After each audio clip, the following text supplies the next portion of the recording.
જૈન દોસ્તો તને ખબર છે મારા દાદા કેટલું ખાય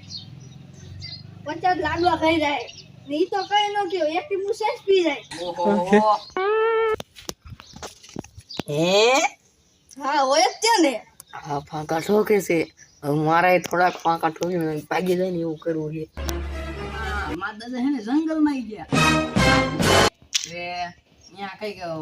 ઝાડો પર ચડી ગયા તારા દાદા ચડી કે મારા દાદા નો સડી ગયા ક્યાં નો ચડી ગયા સ્લીવેણી મૂકીને ચડી ગયા હતા એવું હા તો સારું કહેવાય અને એકદમ તું ખાલી એક કિસ્સો સાંભળ એકદમ હે ને આમ હાલતા હતા ને એ ભૂંડળું વાય તેડ્યું ઈ મારા દાદા કી નાખી હું કઈ નાખે ઈ મારી નાખી તો અહીંયા ઉભા એક સરો ખાઈ દે મારા દાદા હે ને ખોટો પોલીસ વાળા પકડી જાય ફોરેસ્ટ વાળા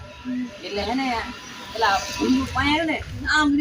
બે એક ફૂકીને નો હોય હું હોય જ તે જો ના બે મારા દાદા દાંત પડી જાય. ના ઉભો રે જો